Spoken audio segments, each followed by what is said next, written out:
Just as it's important to actually have customers, it's important to have a sales process, which largely you can get a glimpse of if you ask someone for their sales pipeline. If they're selling a consumer product, that sales pipeline will typically be to third parties that are helping them sell online. It would be an Amazon, brick and mortar, depends on their industry.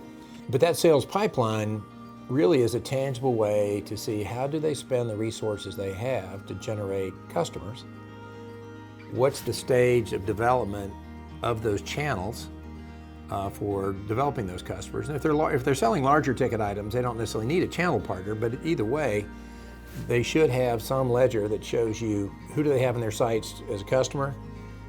It should have some level of risk weighting so that if they're projecting to do, say, $2 million in a given year, well, they better have $4 million in their sites and maybe $8 million in their sites. Psychology is a big part of life, but it certainly permeates into venture capital in some pretty explicit ways. So, for example, the person that is on the other side of the table in a business-to-business transaction is an employee in all likelihood of the customer.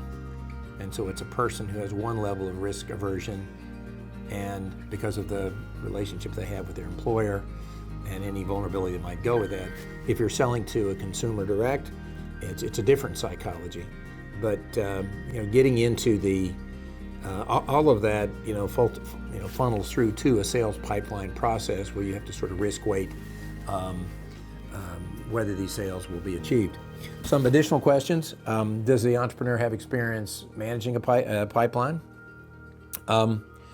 What, if it's a channel strategy, are the motivations within the channel partner to sell your product, to sell the product of the company you invest in?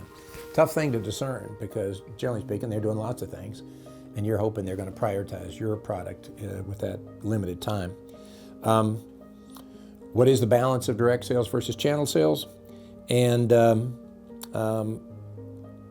what are they doing to drive sales? Is it traditional events, or are they using digital marketing? And a very exciting development is the demand generation marketing activities that you're seeing virtually all consumer products companies now put into place, which is why the site that you might have gone on to look for a new canoe mysteriously shows up on the New York Times when you're trying to read the news. Well, that's demand generation marketing, and it arguably needs to be in place with any company that you look to invest in.